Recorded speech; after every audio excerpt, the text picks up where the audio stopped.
1947 में जहां पूरे भारत में तिरंगा लहराकर आजादी का जश्न मनाया जा रहा था, तो वही भारत के एक भाग को अभी भी अपनी आजादी की आस थी। हम बात कर रहे हैं लोगों के फेवरेट टूरिस्ट डेस्टिनेशन गोवा की, जिसे 1947 में आजादी मनाने का अवसर प्राप्त नहीं हुआ था, बल्कि यहाँ 1961 में आजादी को पहली बार महसूस किया गया, जब भारत ने ऑपरेशन विजय को चलाकर पोर्चुगीज को समझा दिया कि भारत अपनी धरती का एक भाग भी नहीं छोड़ेगा। गोवा की आजादी से पहले यहाँ भारतीय लोगों का पोर्चुगीज ने जमकर एक्सप्लॉयटेशन किया। उनके धर्म बदले गए, उनके मंदिरों को तोड़कर चर्च बनवाए गए। यही नहीं, उनकी लाइफ को पूरी तरह से बदल कर रख दिया गया।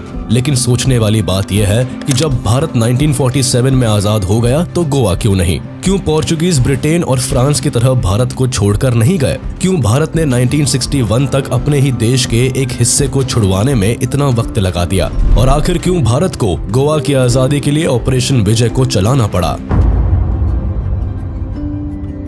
गोवा भारत का अपना एक राज्य, जो कि भारत कम और यूरोप ज्यादा लगता है। इस स्टेट का कल्चर भारत के दूसरे स्टेट से काफी अलग है। गोवा यूरोप के मॉडर्न कल्चर में काफी हद तक रंगा हुआ है, जिसका मेन कारण पोर्चुगीज का इन्फ्लुएंस है। पोर्चुगीज का ओल्ड गोवा को न्यू एंड मॉडर्न गोवा बनाने में एक बहुत बड़ा हाथ रहा है। लेकिन गोवा हमेशा से ऐसा नहीं था, बल्कि गोवा की अपनी एक अलग कहानी है। भारत के बाकी स्टेट्स की तरह गोवा की जड़ें भी काफी पुरानी है। प्री हिस्टोरिक टाइम से चला आ रहा गोवा भारत का सबसे छोटा स्टेट होने के बाद भी भारत का एक बड़ा टूरिस्ट डेस्टिनेशन है। अपनी लॉन्ग एंड डाइवर्स हिस्ट्री को समेटे गोवा दुनिया में एक अहम भूमिका निभाता है। भारत में सबसे पहले ह्यूमन सेटलमेंट जिन राज्यों में देखा गया, उनमें से एक गोवा भी था। हिंदू पुराण्स और वेरियस इंस्क्रिप्शंस में भी इसका जिक्र किया गया है, जहां इसे गोवा की जगह गोव, गोवापुरी और गोमंत के नाम से बुलाया जाता था। मिडीवल एरा में अरेबियन ज्योग्राफर्स इस जगह को सिंधानूर और संदाबुर के नाम से बुलाया करते थे, तो वही पोर्चुगीज के राज में उन्होंने इस जगह को वेल्हा गोवा का नाम दिया। गोवा की अर्ली हिस्ट्री को देखें तो 250 BC में ये जगह मौर्यन एम्पायर का भाग था। इसके बाद 300 AD से 600 AD तक भोजा किंग्स ने इस जगह पर अपनी दावेदारी रखी। इसके बाद गोवा में 2nd सेंचुरी CE से 1312 तक कदंबा डायनेस्टी ने अपना कंट्रोल रखा। ये वो वक्त था जब मुस्लिम इन्वेडर्स एशिया के देशों में लगातार इन्वेजन कर रहे थे। इसी दौरान 1312 से 1367 तक डेक्कन के मुस्लिम्स इन्वेडर्स ने गोवा को अपना बेस बनाया। लेकिन इसी वक्त विजयनगरम किंगडम ने डेक्कन को काफी हद तक अपने कंट्रोल में ले लिया था और गोवा को भी एनेक्स्ट कर लिया। लेकिन जल्दी ही बहमनी सल्तनत ने गोवा को कॉन्कर कर अपने हाथों में ले लिया। गोवा हमेशा से ही एक इम्पोर्टेंट पोर्ट था, जिसकी वजह से ये आइलैंड हमेशा ही बहमनी और विजयनगरम एम्पायर के बीच में टसल का कारण बना रहा। लगातार हो रहे इस टसल के बीच में बीजापुर के गवर्नर आदिल शाह ने बहमनी किंगडम को तोड़कर गोवा को अपने हाथ में ले लिया और 1492 में गोवा आदिल शाह के कब्जे में आ गया। लेकिन आदिल शाह की सल्तनत में जनता बिल्कुल भी खुश नहीं थी। कई हिस्टोरियंस मानते हैं कि आदिल शाह के शासन में हिंदुओं पर उन दिनों बहुत अत्याचार होने लगे थे और इसी वजह से वहां के लोकल लोगों ने आदिल शाह को खत्म करने के लिए पुर्तगालियों की मदद ली और पुर्तगाली सेना ने आदिल शाह से युद्ध करके गोवा को उसके अत्याचारों से मुक्त किया था। आदिल शाह की सल्तनत एक दिन में खत्म नहीं हुई थी, बल्कि इसके पीछे गोवा के ही एक आदमी का हाथ था। गोवा में रहने वाले तिमैया और तिमोजा नाम के एक इंसान ने पुर्तगाली कॉन्करर अफोंसो डी अल्बुकर्की, जो कि एक Portuguese general and Portuguese India का वाइसरॉय था, से दोस्ती कर ली। अफोंसो डी अल्बुकर्की 1509 से लेकर 1515 तक पोर्चुगीज इंडिया का वाइसरॉय था। तिमैया इसके साथ मिलकर यूसुफ आदिल शाह को गोवा से जड़ से उखाड़ फेंकने का प्लान बनाता है।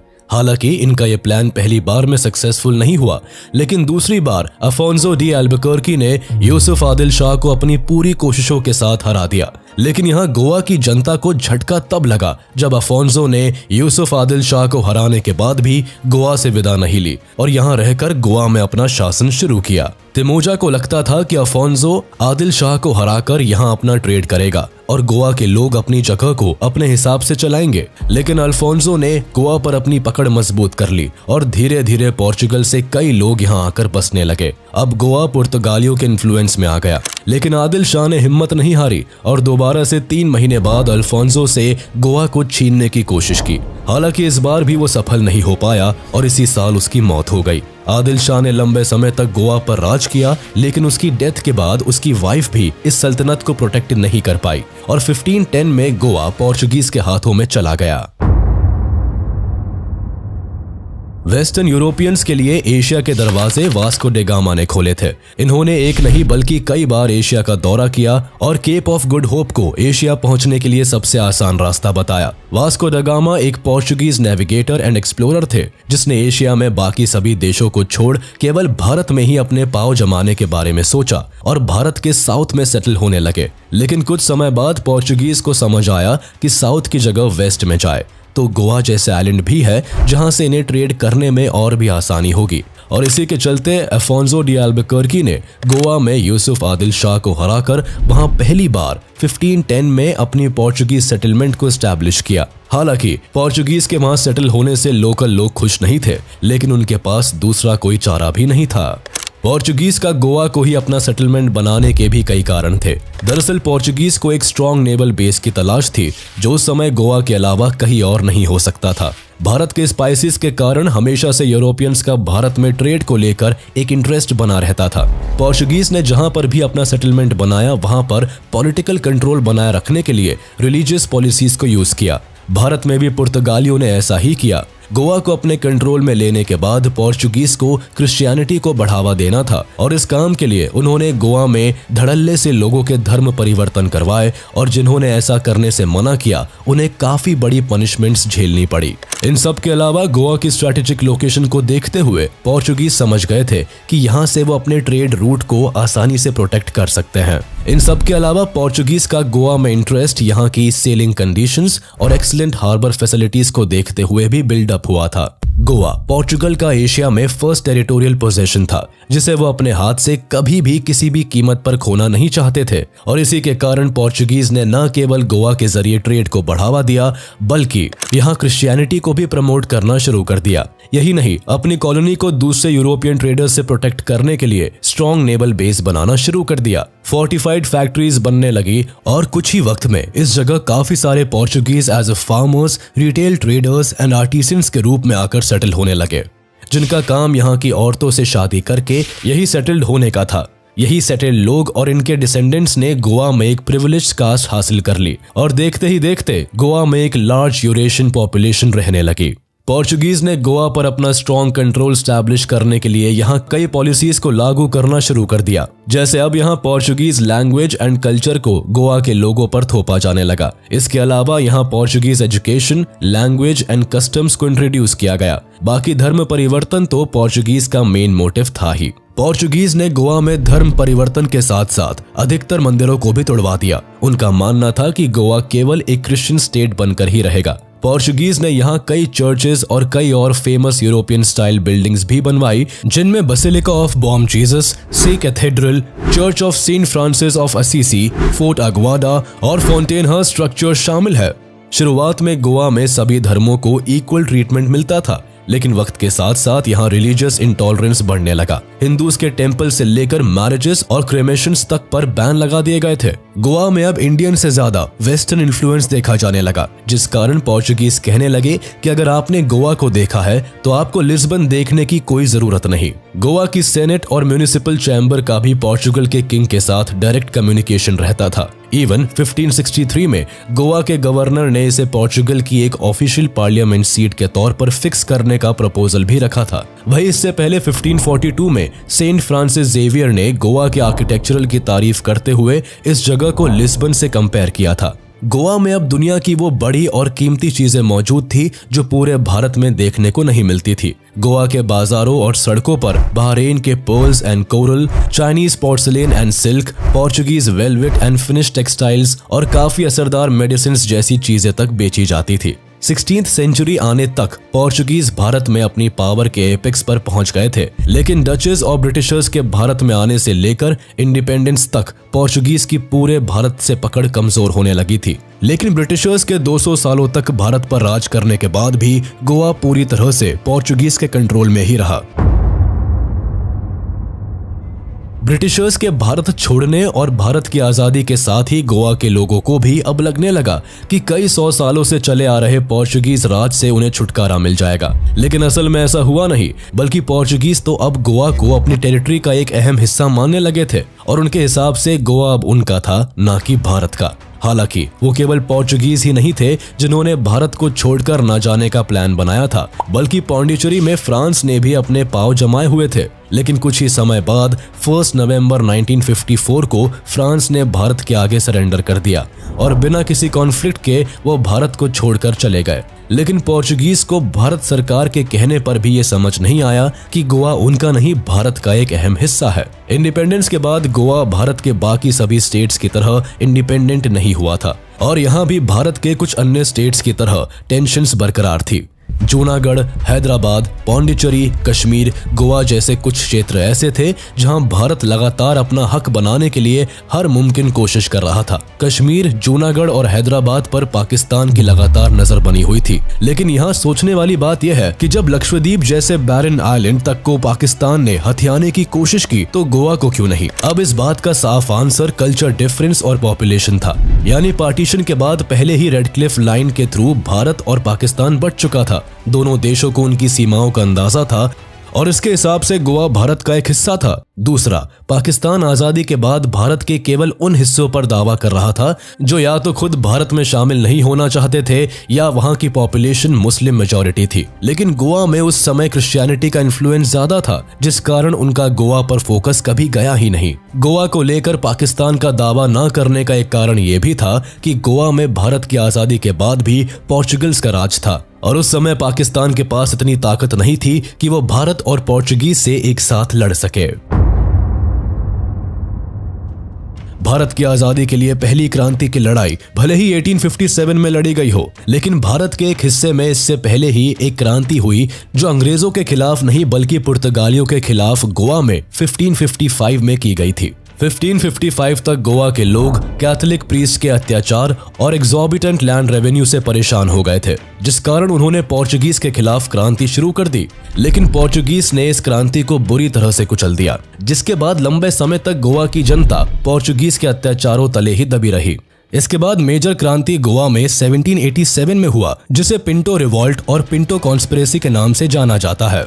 इस रिवॉल्ट का मुख्य कारण पुर्तगालियों द्वारा चर्च के ऊंचे पदों पर लोकल गोवन कैथोलिक प्रीस्ट के बजाय यूरोपियन क्लर्जी को इम्पोर्टेंट दिया जाना था, जिसके कारण लोकल गोवन कैथोलिक पादरी ने पोर्चुगीज के खिलाफ विद्रोह कर दिया। हालांकि इस क्रांति को भी पोर्चुगीज ने दबा दिया और इस कॉन्स्पिरेसी में इन्वॉल्व सभी लोगों को मौत की सजा दे दी गई। इस तरह के कई रिवॉल्ट्स छोटे लेवल पर होते रहे, लेकिन राणे और सतारी वो लोग थे जिन्होंने गोवा में पोर्चुगीज की सत्ता को लगभग 150 सालों तक चुनौती दी। हालांकि इनके प्रति पोर्चुगीज हमेशा ही लीनियंट रहे, लेकिन फिर भी इनके रिवॉल्ट्स हर बार दबा दिए गए। आखिरी बार इस परिवार के आदमी दादा राणे ने 1895 में अपने 900 साथियों के साथ पोर्चुगीज के खिलाफ गुरिल्ला वॉर शुरू किया था। हालांकि इस बार भी पोर्चुगीज ने बुरी तरह से इस रिवॉल्ट को खत्म कर दिया और दादा राणे और इनके साथियों को पैसिफिक ओशन में लोकेटेड एक आइलैंड पर डिपोर्ट कर दिया। इसके साथ ही गोवा में रिवॉल्ट्स का दौर लंबे समय तक सुस्त पड़ गया। 20th सेंचुरी आते आते भारत में फ्रीडम मूवमेंट काफी तेज हो गया था। वही पोर्चुगीज के अत्याचारों को लेकर गोवा में एक फ्रेंच एजुकेटेड गोवन इंजीनियर त्रिस्ताओ दे ब्रागांका कूना ने आवाज उठाई और 1928 में पोर्चुगीज के खिलाफ गोवा में गोवा कांग्रेस कमेटी को फॉर्म किया गया। इस कमेटी की जड़ें इंडियन नेशनल कांग्रेस से जुड़ी थी, जो इनकी मदद करते थे। कमेटी बनाने के साथ ही गोवा में पोर्चुगीज के खिलाफ मास मूवमेंट्स होने लगे, जिसके खिलाफ पोर्चुगीज ने कई अरेस्ट और पुलिस फायरिंग भी की, जिसमें कई लोग घायल भी हुए। लेकिन ये मूवमेंट्स बंद नहीं हुए, बल्कि कई mass demonstration and non violent protest और शुरू हो गए। अब गरम दल और नरम दल की तरह ठीक यहाँ भी एक तरफ नॉन वायलेंट प्रोटेस्ट हो रहे थे, तो दूसरी ओर आजाद गोमंतक दल and the United front of गोवंस ने पोर्चुगीज को गोवा से भगाने के लिए कई वायलेंट अटैक शुरू कर दिए। लेकिन पोर्चुगीज पर इन सब का भी कोई असर नहीं हुआ। सदियों से गोवा में हो रहे पोर्चुगीज अत्याचार से यहाँ की पब्लिक परेशान हो उठी थी। दिन प्रतिदिन गोवा में पुर्तगालियों का अत्याचार बढ़ रहा था, लेकिन गोवा को छोड़कर भारत के ज्यादातर भागों में ब्रिटिश का राज होने के कारण महात्मा गांधी से लेकर इंडियन नेशनल कांग्रेस के बड़े नेता सब के सब ब्रिटिशर्स को देश से भगाने में लगे थे। इसीलिए किसी का ज्यादा ध्यान गोवा की तरफ नहीं जा रहा था। हालांकि वल्लभ भाई पटेल से लेकर महात्मा गांधी तक सभी भारत में पूर्ण स्वराज की मांग तो कर रहे थे, लेकिन इसमें गोवा का हिस्सा नहीं था। लेकिन 1946 एक ऐसा साल बना जब गोवा के भाग्य ने करवट ली और डॉक्टर राम मनोहर लोहिया ने गोवा में भी अपना एजिटेशन शुरू किया। ऐसा नहीं है कि यहाँ पहले से लोग पोर्चुगीज के खिलाफ नहीं थे, बल्कि डॉक्टर लोहिया ने जैसे ही गोवा लिबरेशन बैटल में अपना हाथ आगे बढ़ाया, वैसे ही गोवा के सारे यूथ उनके साथ फ्रीडम के लिए मैदान में उतर पड़े। अंग्रेजों की भारत में कमजोर होती साख को देखकर गोवा के लोगों के दिल में भी आजादी की आस लग गई थी। इसी दौरान नेशनल कांग्रेस गोवा की स्थापना भी हुई थी, जिसकी मेन पॉलिटिकल पार्टी कांग्रेस ही थी। लेकिन इस एजिटेशन में गोवा को कुछ खास सफलता नहीं मिली। लंबे समय तक चले इस संघर्ष में गोवा के अनेक देशभक्तों ने मुस्कुराते हुए स्वतंत्रता के लिए अपनी जान की बाजी लगा दी। कई लोगों को जेल में डाल दिया गया तो कई लोगों को पोर्चुगल, एंगोला एंड केबो वर्डे जैसी जगहों पर एक्साइल पर भेज दिया। डॉक्टर राम मनोहर लोहिया सहित कई नेताओं को गिरफ्तार कर जेल में डाल दिया गया। पुर्तगालियों के इस तरह के व्यवहार के बाद लोगों ने डर कर एजिटेशन बंद कर दिया और इसके साथ ही 1947 आते आते यहाँ बिल्कुल शांति छा गई। इसके बाद 1947 में भारत आजाद हो गया और कुछ साल बाद फ्रांसीसी भी पौंडीचेरी छोड़कर चले गए, लेकिन गोवा को आजादी नहीं मिली। पोर्चुगीज का कहना था कि गोवा भारत का हिस्सा है ही नहीं। जो देश खुद हिंदू और मुस्लिम डोमिनियन के हिसाब से बांटा गया है, उसमें गोवा जैसे क्रिश्चियन पॉपुलेशन वाले स्टेट कैसे हो सकते हैं। इसके साथ ही उन्होंने गोवा के लोकल लोगों को भड़काने के लिए कई सारे स्पीचेस भी दिए। कम्युनिकेशंस कैंपेन चलाए जिसमें एक सिनेमा तक बनवाया गया था और लोगों को कन्विंस करने की कोशिश भी की गई थी कि पुर्तगालियों के अंडर रहना ही गोवा के लोगों के लिए अच्छा है। एक हिंदू देश भारत में उन्हें कोई अधिकार और सम्मान नहीं मिलेगा। भले ही गोवा में पोर्चुगीज अपनी चाल चल रहे थे, लेकिन भारत में गोवा को मिलाने के लिए कई कोशिशें की जा रही थी। कई बार गोवा को भारत में मिलाने की कोशिश फेल होने के बाद 27 फरवरी 1950 में भारत सरकार ने बिना किसी अग्रेसिव मूव के शांति से एक टेबल टॉक करने का प्रपोजल पोर्चुगीज को दिया।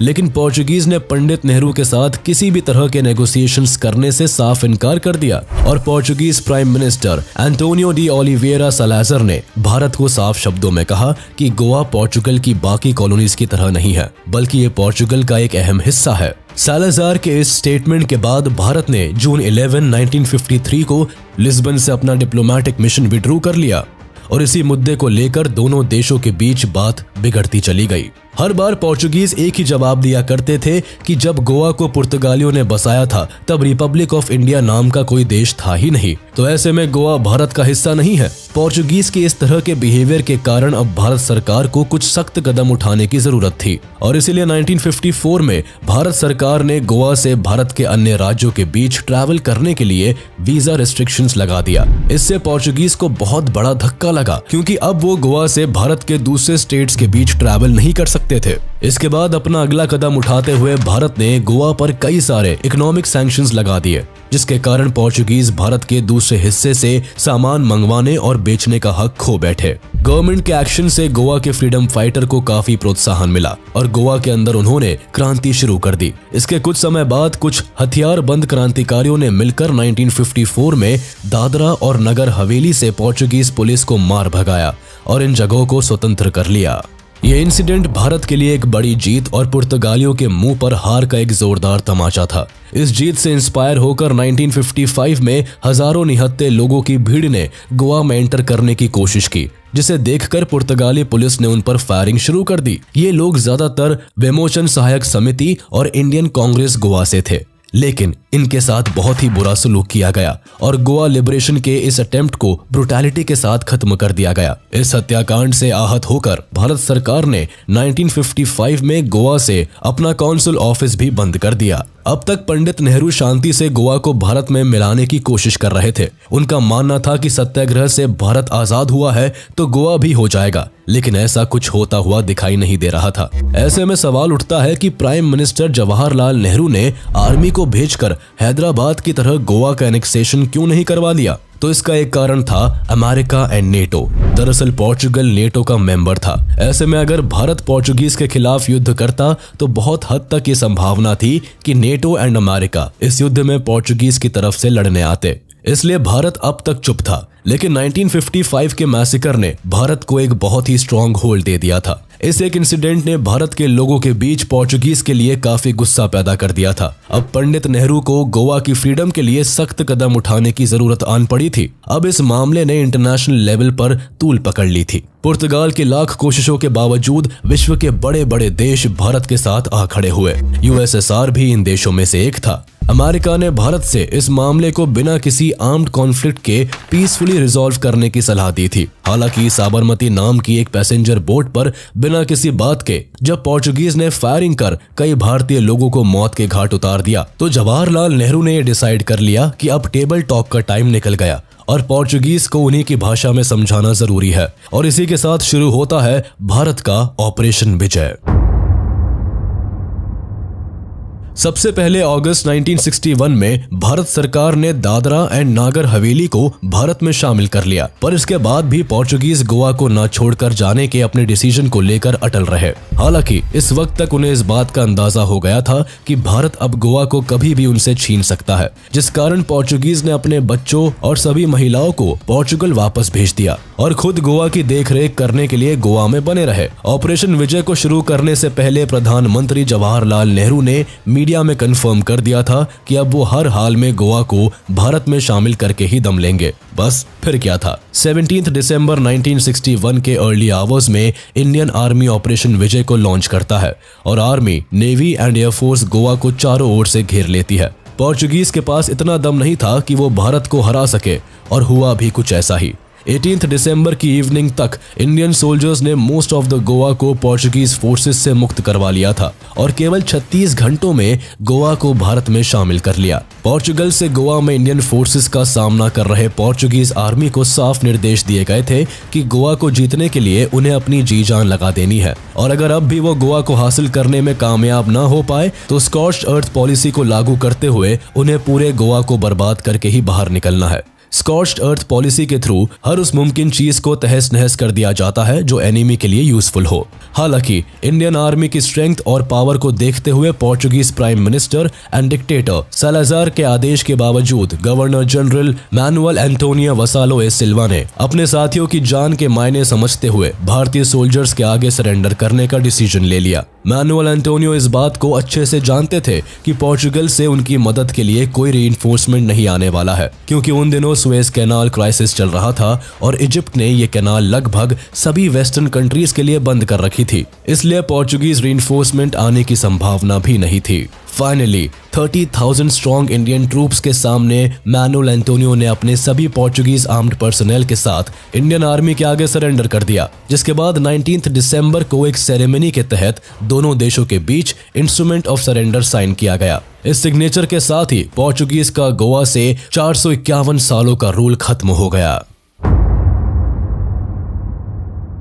गोवा के भारत में एनेक्स्ड होने के बाद एक तरफ जहां गोवा के लोगों के बीच मिले जुले रिएक्शंस थे, तो वहीं पोर्चुगल भारत से बुरी तरह से चिढ़ गया था, जिसका रिजल्ट ये हुआ कि पोर्चुगीज गवर्नमेंट ने फॉर्मली भारत के साथ सभी डिप्लोमेटिक टाइज को खत्म कर दिया। साथ ही उन्होंने गोवा को भारत का हिस्सा मानने से भी इनकार कर दिया। गोवा को खोने का पोर्चुगल पर इतना गहरा असर पड़ा कि उस साल लिस्बन में क्रिसमस के सेलिब्रेशंस की जगह मातम छाया रहा। वहां कोई भी क्रिसमस की चमक धमक नहीं देखी गई। गोवा के भारत में मिलने के बाद कुछ टाइम तक यहाँ मिलिट्री रूल रहा और इसके बाद 1962 में यहाँ इलेक्शंस हुए और दयानंद बालकृष्ण बंडोडकर गोवा के पहले चीफ मिनिस्टर बने। भारत का गोवा जीतने का डिसीजन दुनिया ने अपने हिसाब से जज किया। किसी को ये सही लगा तो किसी को गलत, किसी ने इसे भारत की हिपोक्रेसी बताया तो किसी ने इसे भारत का हक। सोवियत यूनियन के साथ साथ यूगोस्लाविया, अरब स्टेट्स, घाना, इंडोनेशिया और सिलोन, जो आज का श्रीलंका है, ने भारत को गोवा के एनेक्सेशन को सपोर्ट किया। सोवियत प्रेसिडेंट लियोनिड ब्रेजनेव उस समय भारत दौरे पर बॉम्बे में थे।